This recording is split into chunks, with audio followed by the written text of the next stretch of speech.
Olá, este é o blog Civil Imobiliário.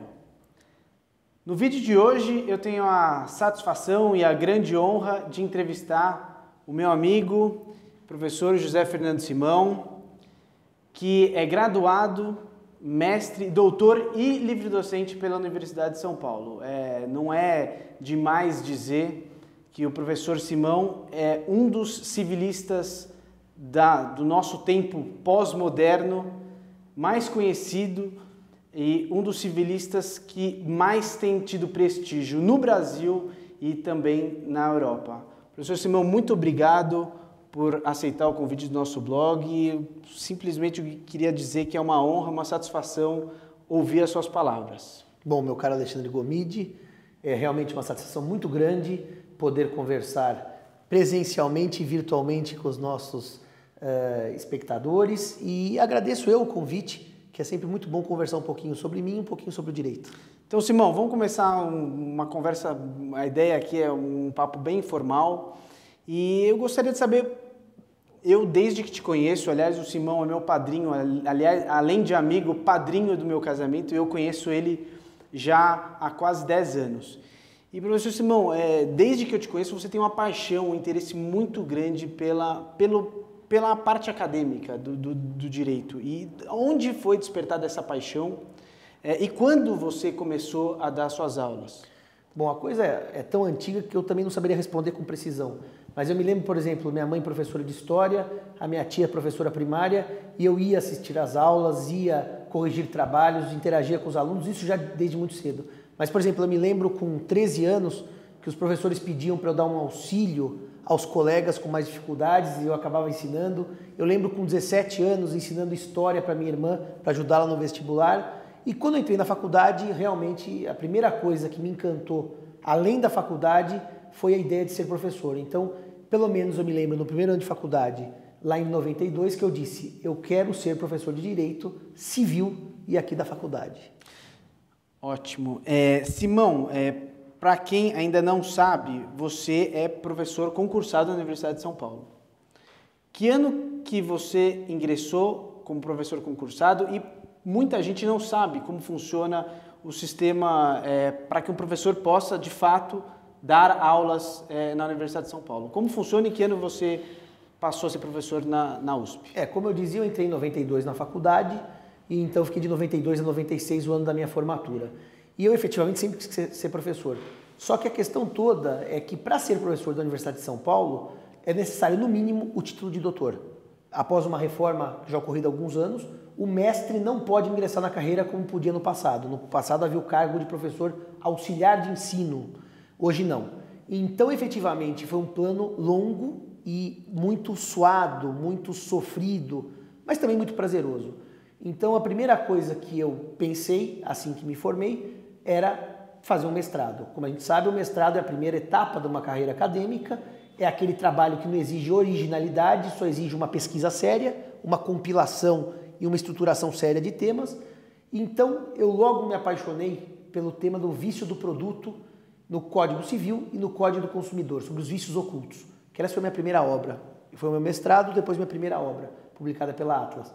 Então, de 97 a 2002, eu cursei os créditos e defendi a dissertação de mestrado, 2002.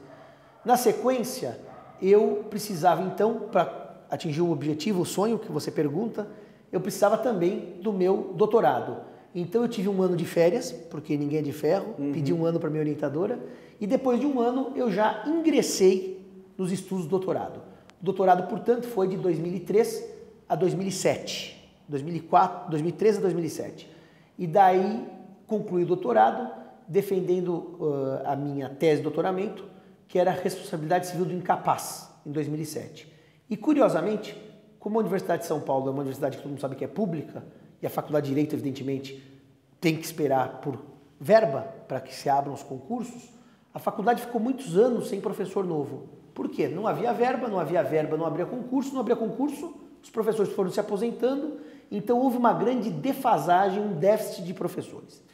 Quando, no ano de 2007, enfim, o Brasil crescendo, o Brasil pujante, a universidade recebe um percentual do PIB, do ICMS, não do PIB, e o ICMS aumentou, a arrecadação aumentou, Então o dinheiro aumentou na universidade. E daí a universidade se propôs a repor as vagas que estavam sendo perdidas pelas aposentadorias.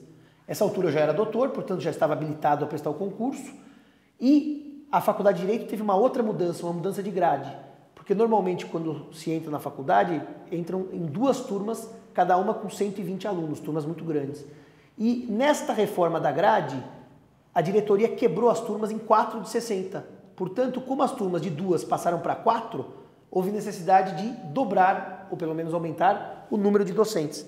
Foi nesse momento em que abriram os concursos novos e exatamente, Alexandre, exatamente, 3 meses depois do meu doutorado, abriu o primeiro concurso. Era um concurso para professor temporário, eu disputei, peguei 2º lugar, mas só havia uma vaga, nós éramos em 12 candidatos, só havia uma vaga, eu peguei 2º lugar, não fui alçado ao cargo, e depois de 3 meses, ou seja, eu tinha mais ou menos 6 meses de doutoramento, abri um concurso para professor, daí concursado, nessas vagas novas que eu lhe contava. E o concurso é realmente muito pesado.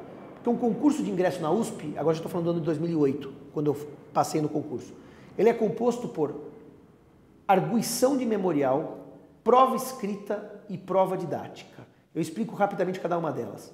Arguição de memorial é a banca, os professores da banca perguntam para o candidato sobre temas que ele já escreveu, sobre artigos, livros, obras, é quase que uma opinião jurídica. E mais, coisas pessoais, por exemplo, projetos de ensino, projetos de pesquisa, o que pretende fazer se professor for. Então é uma parte que tem dupla vertente, a acadêmica e a jurídica, técnica. Normalmente a banca é composta por 5 membros, os 5 perguntam, então é uma arguição detalhada. A segunda prova, que talvez seja mais difícil, pela tensão física, é a prova escrita. A prova escrita funciona assim. Um dia antes da data dessa prova, você recebe uma lista com 10 pontos do programa de Direito Civil da faculdade, que tem 400 pontos, portanto são 10 pontos de 400, e você tem 24 horas para estudar esses pontos e prepará-los. O que é absolutamente impossível, porque civil pode cair desde lei de introdução até sucessões. E daí você prepara aquele material, no dia seguinte vai para a prova escrita e tem 1 hora para tomar nota do que você estudou e 4 horas para redigir a prova. A prova, na verdade, então, é uma dissertação sobre um tema. E no meu caso, no primeiro concurso, caiu enriquecimento sem causa e no segundo, que eu fui alçado a professor, direitos da personalidade. Então são 5 horas escrevendo, algo absolutamente inusual, porque nos dias de hoje a gente digita, ninguém mais escreve à mão. 5 horas. Em papel almaço. 5 horas em papel almaço. E depois tem a prova didática. Daí você recebe um ponto e prepara esse ponto também com 24 horas de antecedência e dá uma aula para a banca que pode variar entre 40 a 60 minutos. Se passar do tempo máximo, a banca te corta. Se for inferior ao tempo mínimo, você está reprovado automaticamente. E então você prepara aquela aula e dá aula para a banca. Nesse segundo concurso que eu prestei, nós estávamos em 19 candidatos e havia 2 vagas. 2 vagas. Dos 19 candidatos, eu peguei o segundo lugar. Como havia 2 vagas, eu preenchi o cargo, então em 2008. Portanto, agora nós estamos completando 5 anos de docência. Simão, você já falou do seu mestrado, que foi publicado pela Atlas, do seu doutorado, Responsabilidade Civil do Incapaz, também publicado pela Atlas, e a sua livre docência, que foi recentemente defendida. Já vai fazer agora 1 ano e pouco, de dezembro de 2011. Tá, e qual foi o tema? A livre docência é um concurso incrível, porque você tem que participar por essas etapas do concurso, que são prova escrita, prova didática e memorial, e mais defesa de tese. Quer dizer, você apresenta uma tese, defende a tese, dá uma aula, faz uma prova escrita e é arguído no memorial. É o concurso mais difícil da Universidade de São Paulo. E poucas universidades mantiveram a livre docência, pouquíssimas. É um título quase em extinção. E é muito, enfim, prestigiado. O meu tema foi prescrição e decadência. Era um tema que eu já era apaixonado desde o meu mestrado, quando eu discutia a respeito dos vícios do produto no CDC, dos vícios ocultos no Código Civil e os prazos. Então, eu já tinha uma paixão pelo tema já antiga e recôndita. E em 2011, então, eu desenvolvi todo um trabalho de pesquisa na livre-docência, que também agora está publicado pela Atlas, Prescrição e Decadência, início dos prazos. Que, na tese, eu chamei Prescrição e Decadência como subitem do título Tempo e o Direito Civil. Então, eu andei estudando o tempo. E eu achei que para uma tese de livre-docência, eu não podia entrar diretamente no tema. Porque prescrição e decadência são temas áridos, são temas técnicos. Mas para entender a prescrição e a decadência, eu tinha que entender o tempo.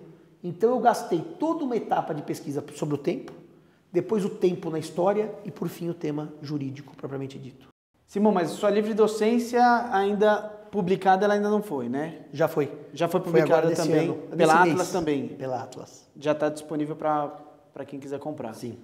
Simão, além disso, eu queria perguntar para você, a gente sabe que você, além da Universidade de São Paulo, você também dá aulas em outras inúmeras instituições, sejam elas cursinhos, outras faculdades, congressos. Você poderia destacar alguns eventos que você participou, eventualmente eventos ou eventos internacionais fora de São Paulo? Eu podia separar até em duas partes essa resposta. A primeira parte é que eu tenho sido muito convidado para palestras também em Direito de Família, por causa do Instituto Brasileiro de Direito de Família, o IBDFAM. Palestrei recentemente no Congresso de Ribeirão Preto. Tenho sido convidado para falar sobre um tema que me agrada muito, que é o direito notarial e registral. Recentemente estive em Foz do Iguaçu pelo IRPEM, falando também de direito notarial e registral. E fora do Brasil, eu tive a honra no ano de 2011 de ser convidado pelo governo português, pela agência que avalia as faculdades de direito, para compor a comissão de avaliação de ensino jurídico daquele país. Então, desde 2011 eu tenho viajado muito a Portugal, fazendo avaliação dos cursos de direito de norte a sul.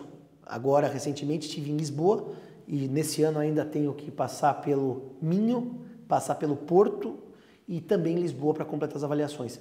Então, isso tem sido muito prazeroso. Além disso, também tenho trabalhado com a Escola da Magistratura de Pernambuco nos eventos internacionais. Já estivemos 2 vezes em Londres, fazendo uma análise de direito comparado, portanto, o direito inglês e o direito brasileiro nas suas interfaces, a Common Law e a Civil Law. Isso tem sido algo muito prazeroso. Simão, para encerrar o nosso papo, eu gostaria de que você desse alguns conselhos para os estudantes de direito hoje, independente da profissão que eles pretendam seguir, sejam advogados, seja pela própria carreira acadêmica, magistrados, enfim. O que você pode dizer a esses estudantes? Essa questão eu vou dar um conselho geral. O meu conselho é geral para todo mundo. Eu sou uma pessoa que, posso dizer que sou a prova viva de que acreditar no que você realmente quer vale a pena. Eu acreditei muito que estudar era bom, acreditei muito que um dia ser professor da faculdade e acreditei muito que com esforço e dedicação a gente atinge nossos objetivos. Então, o meu conselho é não desistir. É pelo contrário, saber que mesmo no momento de dificuldade, o futuro que espera sempre é melhor que o presente. Então, vale a pena investir nos próprios sonhos. Esse seria meu conselho para os nossos amigos que nos assistem. Simão, muito obrigado pelas suas palavras. Para nós foi uma satisfação imensa e o blog fica à sua disposição.